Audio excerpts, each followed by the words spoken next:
Miranda Wilson, thanks for taking the time today to talk to Soap Pub about your return to, I would say Salem, but your return to Beyond Salem.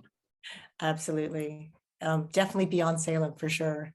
Tell me, how did it all come about? Well, there isn't much of a story, to be honest. My agent sent me an email saying this just came in, and it was from Days of Our Lives asking if I'd be interested in doing the next series of Beyond Salem. And I just sent an email back saying, yes, exclamation mark, exclamation mark, exclamation mark. That was it. And so, you know, whatever the agents did after that, that's their business. But that was all I did. I just said yes. That's fantastic. And you had reunited with a lot of your Days pals in the fall of 2015 at the show's anniversary party. Yeah. Had you seen them prior to that, or probably not all at once like that? What was that night like for you? Wow. That was actually the first version of Wow. Wouldn't it be fun to come back to the show? Because life is full. I have a very full life. So I haven't been sitting around wondering if I could go back to Days of Our Lives or anything else for that matter. I just kind of do what's in front of me. And when that invitation came through, I again said absolutely yes. And I had a blast. I had so much fun reconnecting with Teo Panglis and with, you know, Josh and I can't even remember everybody, but literally everybody that I encountered. It was just a joy to see. And Stefano, sorry. No. Joe Masvolo. They're synonymous. That's how beloved and impactful he was. I know. It's true. It's true. I absolutely think of him as Stefano, my dad. But because that's the relationship we had when we worked together. But yeah, it was a beautiful night. I didn't stop smiling all night long. And it really did reignite my love for the show, for the family that the show is. I was in awe of everybody's music. At one point, everybody got up on stage and they were playing their instruments, singing their songs, whatever their musical talent was. And I had no idea. I had no idea that so many cast members were also band members or singers or songwriters or whatever. Yeah, that was great fun. I was a viewer back in 1984 when you were first on the show. I think a lot of people were. Soap operas in the 1980s were a phenomenon in this country. Halls would be packed. College students would reschedule their classes around their favorite soap opera. Yeah. I was so bummed out when Megan supposedly died. I remember that scene where Andrew Massey's character, Larry Welch, threw Megan up against the wall. And I remember seeing her eyes roll back in her head. Do you remember that? Oh, yes. Oh, yes, I do. And I was like, no, she can't die. She can't die. And over the years, Stefano was given child after child. It's the most fertile man in all of the world. And I thought, but then a lot of them were killed off. And I thought, oh, they've got to bring Megan back someday. And there was even like some, I don't know if you're aware of it, but there were some social media campaigns, bring Megan back to Days, that were percolating over the last couple of years that I saw. And how did that make you feel when you saw that fans still remembered you? Amazing. The thing is, I knew at the time that I was lovingly hated, that so many people loved hating Megan so much. So I always saw it as the character. And I played the character, so I'm not being falsely modest. I know I did a really good job of making people hate me. And I did it aware of that as well. So it was just another reminder of how much fun I had, and yeah, how easy it was for me to portray such a single-mindedly evil character. And it used to bother me that, but it doesn't anymore. I love it. I'm like, okay, I can do this. And people love it. I'm gonna go So back. I'm gonna go back in the well really far, like I just did. But there was a little boy named, the character name was Zach, not to be confused with the son that Bo and Hope had later, Zach. But I believe right. Zach's birth mother was a character named Diane, and Yeah. Megan was passing Zach off as her and Bo's child, Yeah. which prevented Bo and Hope from getting back together. And the funny thing is that child's only purpose in life was to be used as a pawn, no pun intended, in Megan's scheme, and Right. made this really funny choice that was so entertaining to kind of like scold him and be bothered by him, the child, and it like sometimes in front of Bo, which was funny because it's like, well, Megan, you're not like this is kids your movie, Not selling yourself here. like let's utilize them a little bit more. A fun little kid. I'll have to look up whether he continued on in acting or not. And I have to say that when I saw you appear on Beyond Salem, I thought that single-mindedness you tapped back right into instantly.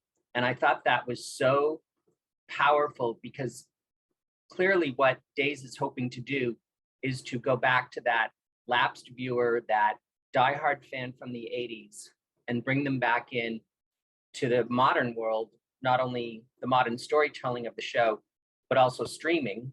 And Mm. how did you prepare to tap back into Megan's single-mindedness? Ooh. I didn't. Yeah. Newsflash, I did not do anything to prepare for that. All I did was, I mean, I know Megan intimately, right? And when you talked about Zach and how she was like, she didn't care about Zach. She literally didn't care about Zach. All she cared about was Bo and Stefano. And that was a sort of, I suppose it was a choice that I made as an actress back in the day, that there was nothing else in her life. She was consumed, and it gave her no capacity to have any empathy for anyone else.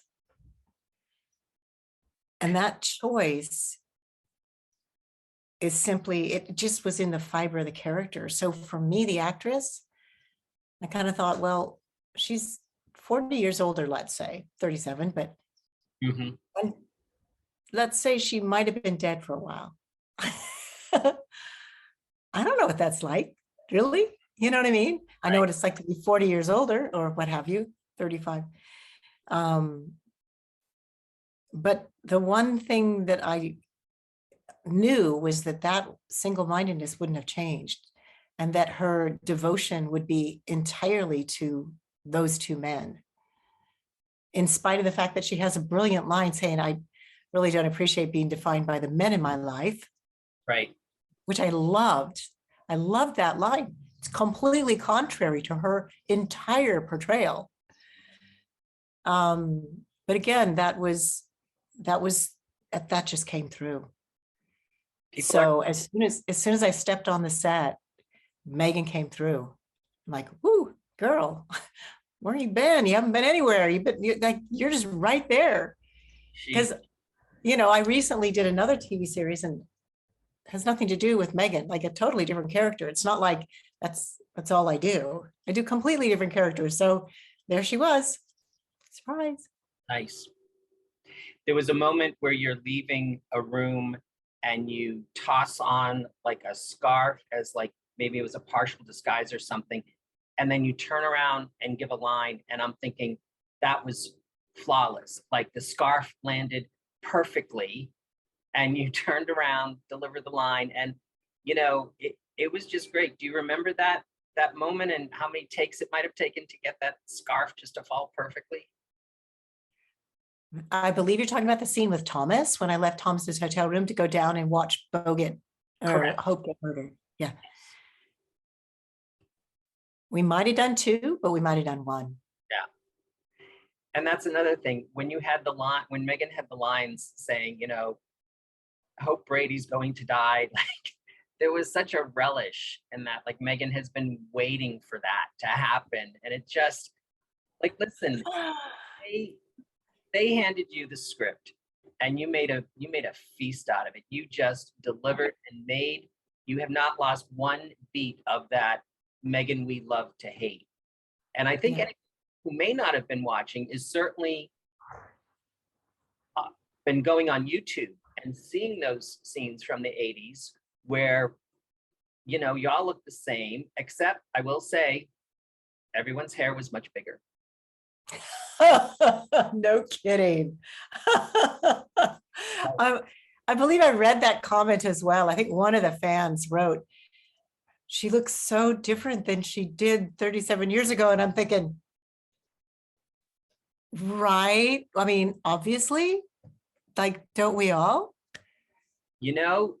Some more than others. And I think there's something about devoting a passion to soap operas where time seems to stand still in a way. Oh, yeah, right. I guess you're right. Follow characters along. And yes, of course, we all age, but it just feels like one through line back to any key moment in your life. And because the moment can feel so vivid, yeah. So.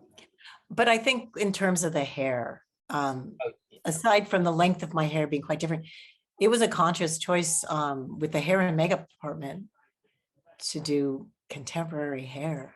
Of course. And also, I remember I said at one point, should we do my natural curl at least one day? And they're like, no, it's a nightmare. It's so hard to keep curls like from being frizzy and in the camera. And I'm like, oh, okay. So times have changed also, Michael. Come on. We have a fraction of the time to shoot this show to what they have back in the day. Back in the 80s, we had. It used to be, a dry block, camera block. I'm getting all the terms wrong. I should know them, but dry block, camera block, dress rehearsal, shoot. And a typical day without big party scenes could go into the evening. Yeah, easy.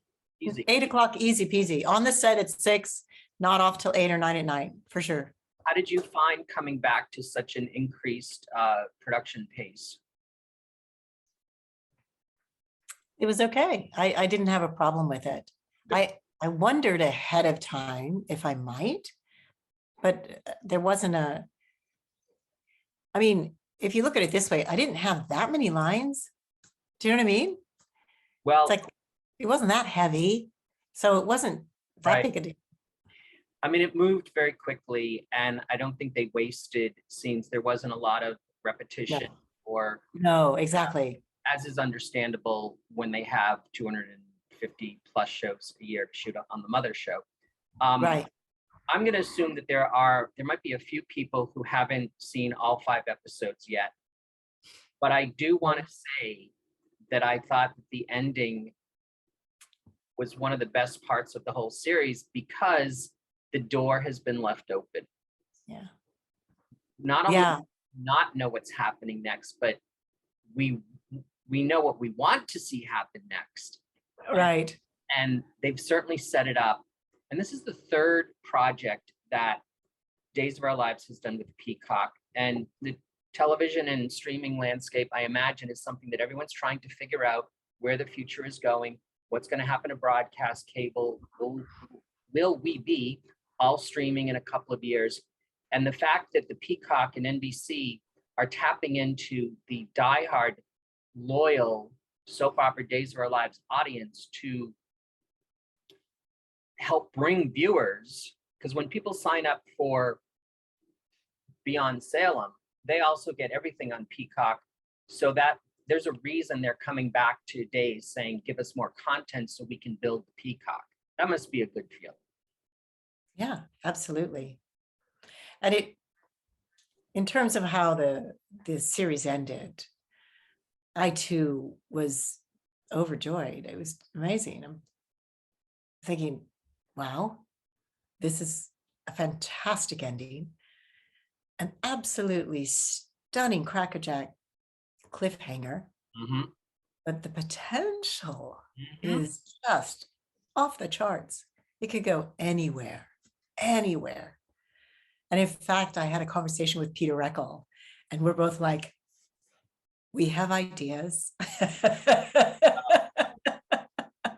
I mean, it's amazing. And can you talk about what it was like seeing and working with Peter and Christian again? It was so beautiful. Um, so Christian actually came up to me in the hall, meaning we weren't on set, we weren't in makeup or hair or wardrobe. We hadn't done any rehearsals. It was like beginning of a day that I don't even know if I was working with her later, but and she just came up and said, "Hi, so great to see you." And she threw her arms around me and I gave her a hug. I'm like, "Hi, can you take your mask off so I can see who you are?" Oh, that's funny. I just couldn't recognize anybody because everybody was in these black masks. Yeah, And we're still there. so I felt a little bit embarrassed, but she's like, "No, it's okay. It's me." I'm like, "Oh my God, hi." So it was brilliant. And I hadn't seen her obviously since 2015. And before that, I hadn't seen her since I left the show. So it was just such a beautiful, warm welcome. So, so, so warm, sweet, lovely. We had several great chats. Peter, similar, but that's because he had his wardrobe took place over more than just his mask. So he had the mask on and then he had things going on his head. And I'm like, who are you? But yeah, we had a great big hug as well, and a nice long chat and catch up about family. And yeah, it was really beautiful to see both of them. So many nice touches throughout the show in terms of hitting the historical accuracy beats. Yeah. Whoever the nurse was, she named Nurse Honeycutt, a toss back to Eleanor Donahue's character, which was always fun to see that sweet sitcom character, the daughter on Father Knows Best, and I believe Andy Taylor's girlfriend on the Andy Griffith Show for a while, walking around with like this killer nurse vibe to her. Um, Yeah. any shout out to the fans who've been responding so positively to the whole thing? Wow. I'm so bowled over by the comments people have said. There was one fan who I wish I had things to hand and I could say who tweeted what. And there was one fan who said, "Do they give an award for the best comeback? Because you definitely nailed it." I'm like, "Oh, that's such a sweet thing. Send that in, tag NBC." And another fan, I think at Liz, something about lizard. Anyway, sorry, fans, I don't have your tags down yet. I'm not very good at that yet. But and she said, "No, really, can we keep her? Can we just keep her? She's the best villainess." I'm like, "Oh, that's adorable." So I'm actually super impressed and yeah, bowled over Nice. by the response. Everybody seems to really enjoy how wicked Megan is. Not worried, not worried, not worried, but it's fun. What's keeping you busy now? I actually have a full-time job. I work in an accounting firm. So that's my 9 to 5. And I also look after a family once a week who there's a divorce going on and they need a little bit of assistance there. So I'm there for them. I'm on Halo as well. It's another TV series. So I step away from the day job every now and then and do a little acting gig, which is great. But, they don't really write great stuff for people my age. So hello, thank you so much, Beyond Salem. That was such fun. But I've got a great little sweet role on Halo, which is a series that's playing on Paramount Plus. Oh, no. and it takes place around the Xbox game called Halo. Oh, nice. What's your character in that? My character is called Penma, and she is part of the government, which means she's not one of the fighters. She's not part of the fighting element. That's what the Xbox game's all about, is this whole war between aliens and humans who are displaced from Earth or something to that effect. I don't have it quite down. They have more than one. They have Earth home, but they have other planets that they live on. Anyway, I think season 2, they might have started filming already, they haven't yet, but they're not really focusing on that part of the storyline. So hopefully we'll be back for season 3, but we'll see. Awesome. Well, and speaking of season 3, I also hope you're back for more Beyond Salem and or the Mother Show on the broadcast series. Are you up for that when they call? They haven't called. Yeah. I cross bridges when they appear. Good. I will consider whatever it is that shows up, making absolutely no promises or projections. Okay. No expectations. Life's more fun that way. I would agree with you. Yes. Listen, I think I have it. Was there anything else that I hadn't asked that you wanted to touch upon? No. I haven't really thought about it, Michael, to be honest. No, I think we hit the beats. I really do. Yeah, I think we have. Listen, I think you covered everything needed. Thank you so much for your time, and thank you for bringing Megan back for all the viewers, because it was just a treat to watch. It was, if you're a Days fan, there could not have been anything better than Bo and Hope being reunited and having the catalyst be the one and only Megan Hathaway. My pleasure. Thanks, Miranda. We'll talk soon. Take care, Michael. Thank you.